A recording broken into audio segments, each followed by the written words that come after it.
During 2020, Palestinian children, like many others around the world, couldn't go to school due to COVID-19.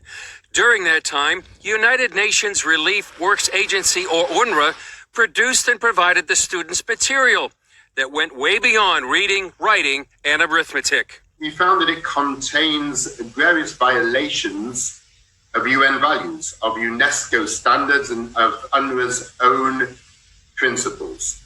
These were educational materials which were distributed to over 320,000 Palestinian children across the West Bank and Gaza. Marcus Sheff leads a group that monitors peace and cultural tolerance in schools. It examined the material sent to those children, and what they found was not good. The idea that UNRWA, a UN organization, is distributing material which calls on students to defend the motherland with blood, or that glorifies terrorists and directs students to terrorists like Dalal Mughrabi, who is in their materials a role model for young girls, somebody who murdered 38 people, including 13 children on a civilian bus. This impact group report from January lays out examples found throughout the curriculum. In mathematics, students are asked to write the number of martyrs in the First Intifada. A language studies question asks students to find the preposition in a sentence like, "Jihad is one of the doors to paradise." And in social studies, where Zionist policy is blamed for exhausting Palestinian natural resources. It was written by UNRWA's teachers. Now, UNRWA's teachers are supposed to be trained in UN values of peace and tolerance. Following the January impact report, UNRWA admitted to the problem and assured governments it had been addressed. A follow-up study by the impact team, however, shows that was not the case.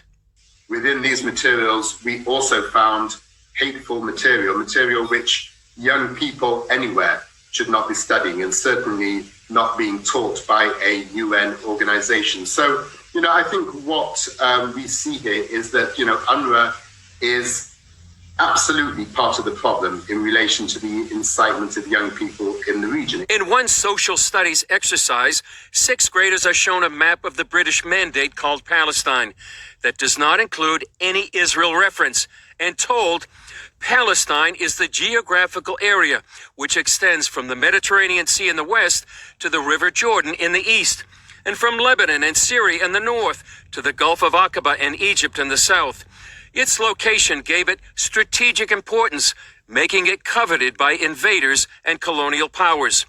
And there's another problem. And that is, if you've distributed printed materials to 320,000 children, then you found that you had been distributing hateful material. How exactly did UNRWA get those materials back? We have no answer to that. Former President Trump cut funding to UNRWA because of this kind of incitement in Palestinian schools.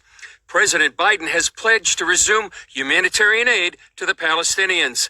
Sheff maintains the world should expect transparency from any United Nations body. And until UNRWA can prove otherwise, it should be understood the organization teaches hate. Chris Mitchell, CBN News, Jerusalem. You ever look at someone